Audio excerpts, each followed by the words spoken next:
going to interview His Grace, Medhavi Prabhu. And he is an initiating spiritual master and has a number of disciples. He is a direct disciple of His Divine Grace, A.C. Bhaktivedanta Srila Prabhupada. He joined ISKCON 50 years ago.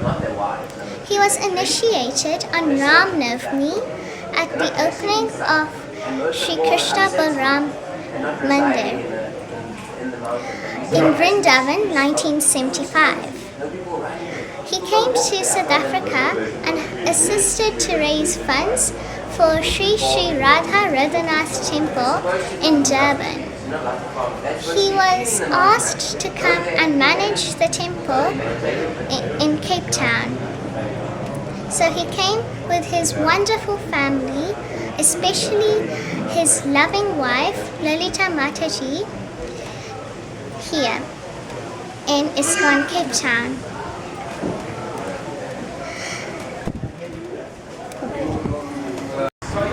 Welcome and hope you enjoy the interview. First, you need to know yourself and then get to know who you are and then Thank you, Prabhuji, for having us. Before we start, we would like to know more about you. Can you please tell us who you were before you joined ISKCON? Okay. Well, I was raised in America, in a town called Memphis, Tennessee. It's in the Mid-South. It was a big country town. And I was raised in a devout Catholic family. My parents were originally from Chicago, and they transferred to Memphis. They were of Italian descent. In Chicago, they call it Little Italy because it's packed with Italian people. And when my father moved to Memphis, there were no Italian people, practically. So my mother, who was used to a lot of association with relatives and other people, she was deprived of that. But we were raised as devout Catholic children, and I always had some appreciation for Jesus and the teachings of religion. The first question that you asked was, how did I decide to make? So when I was president in high school of the Altar Society and also in college that did the masses and rituals and things like that. But once I had a younger brother. I'm one of 8 brothers.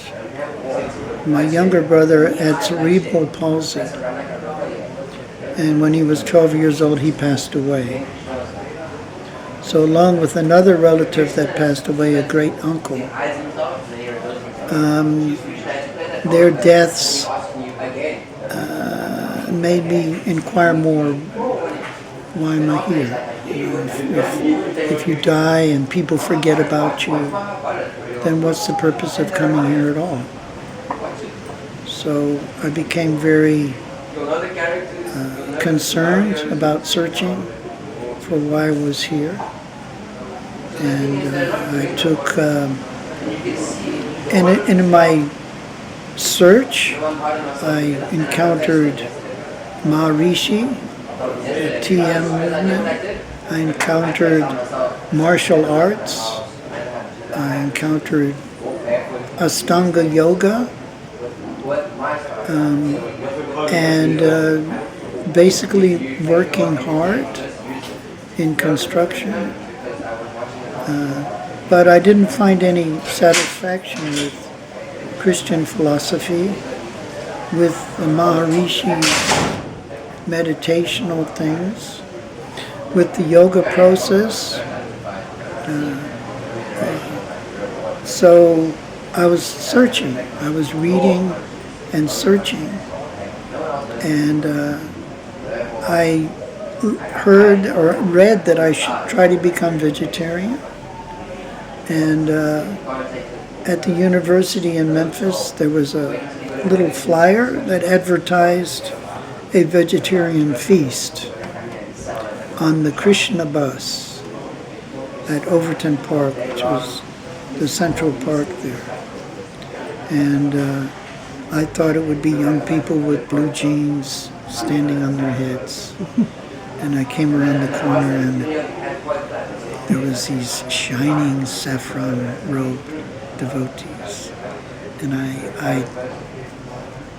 I'd come to the understanding that there is a goal to life. There is a purpose for my existence. I didn't know what it was, but I was searching and I thought I was preparing myself. But when I saw those devotees, I said, I don't know if I'm ready for this. But by Krishna's grace, I was able to go and sit with them, and one devotee gave me a nice plate of prasadam, and he spoke the philosophy. And when I heard the philosophy, I knew this is the truth. So all the questions that Maharishi and Christianity and Catholicism and yoga couldn't answer, they were answered just by that brief session with that devotee. When you were talking about the things that you couldn't find in Christianity and you found in ISKCON, what were those things that were missing? Well, how was it? My younger brother, he was born with cerebral palsy, and he was completely a baby. He was, 12 years old. He was, 5 foot tall, but he was gooing and gagging. He was just a big baby. So I was trying to understand, why is it? How did this happen to him? What did he do in his life? And my parents couldn't understand either, because they were thinking they did something wrong. So how do you explain that? So when I came across reincarnation and things like that, then it began to understand that these things are a result of previous karma, previous activity. And then as I studied Krishna consciousness, I understood that being in that situation, he couldn't commit any sins. So even he may be better than a person who's rich and wealthy and is eating meat 3 times a day and drinking alcohol and having sex all over the place. He may be better off than a person who's got the opportunity to commit so many sins. So how do you judge these things if you don't understand spiritually? At what moment did you decide that ISKCON is the way for you and that you wanted to get initiated? Well, when I came across devotees, like I said, I was searching. And then I'd found the answers to the questions. So then, do I just go back and carry on like things were normal? No, I understood that these were very special people, even though their lifestyle was radically different. I mean, in the South, people are even more conservative than in the North. But I felt that now I've found the truth, I have to apply myself. So just as a mood of truthfulness and honesty to my own self, I knew I had to commit, at least to do what I could. That was my feeling. Let me see what I can do to help. After you got initiated and started teaching, what were some tricks you used so younger people could focus more on the lectures instead of their mind wandering? Well, I was introduced and I was initiated, but in many ways we're still students. We're still learning. We're still learning. So what we've learned and heard from Srila Prabhupada, that we teach to other people, but we're trying to apply it in a way that young people can appreciate. There's so many things that are relevant to young people or to older people.